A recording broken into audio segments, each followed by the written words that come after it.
Hi friends, today recipe వచ్చేసరికి cabbage pakodi అండి.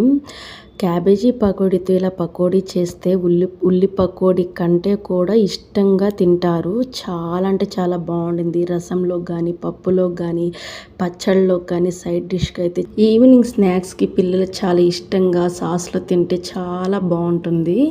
ఒకసారి ట్రై చేసి రెసిపీ ఎలా వచ్చిందో చెప్పండి ఫ్రెండ్స్. నేను ముందుగా అయితే 4 to 5 మిర్చీలు అయితే పొడవుగా కట్ చేసుకున్నాను.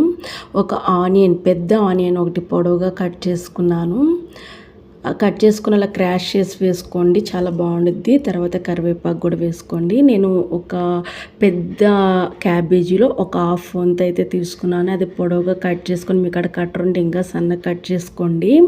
చాలా క్రిస్పీగా చాలా బాగుంటుంది. ఒకసారి ట్రై చేయండి ఈ రెసిపీ అయితే. క్యాబేజీ కూడా అలా కట్ చేసేసుకొని ఒక గిన్నెలోకి మొత్తాన్ని వేసేసుకొని తగినంత, అంటే టేస్ట్కి తగ్గట్టు సాల్ట్ కూడా యాడ్ చేసుకోండి. కొంచెం పసుపు యాడ్ చేసుకోండి.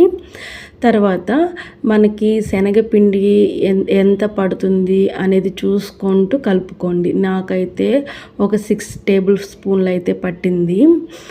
తర్వాత 1 స్పూన్ బియ్యం పిండి వేయండి, కొంచెం క్రిస్పీనెస్ అనేది వస్తుంది. తర్వాత వాము, తర్వాత జీలకర్ర, తర్వాత పుదీనా, కొత్తిమీర ఉన్న వేసుకోండి. నేను ఇక్కడ కరివేపాకు మాత్రం ఉంటే వేసుకున్నాను.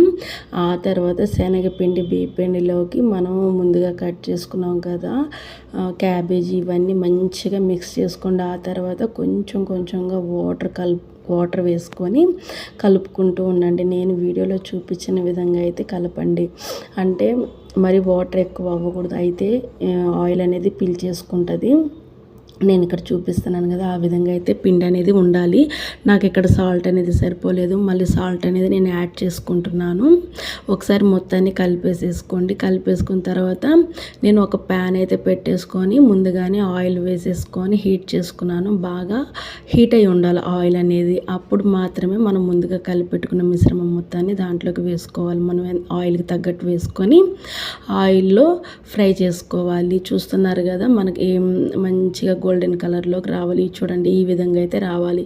ఈ విధంగా వచ్చినప్పుడు ప్లేట్లోకి అయితే తీసేసుకోండి. చూస్తున్నారు ఎంత క్రిస్పీగా, ఎంత క్రంచీగా ఉన్నాయో.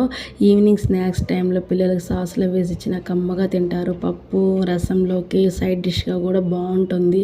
ఒకసారి ఈ రెసిపీ ట్రై చేయండి. ట్రై చేసి ఎలా వచ్చిందో కింద కామెంట్లో కామెంట్ చేయండి. తర్వాత క్యాబేజీ తినని పిల్లలు కూడా ఇలా చేసి పెడితే చక్కగా తింటారండి. చూసారు కదా ఎంత క్రిస్పీగా వచ్చినాయో. ప్లీజ్ నా రెసిపీస్ మీకు నచ్చినట్లయితే లైక్ చేసి, షేర్ చేసి, సపోర్ట్ చేయండి. సబ్స్క్రైబ్ చేసుకోండి ఫ్రెండ్స్. మరిన్ని వీడియోస్తో మీ ముందుకు వస్తాను. బాయ్.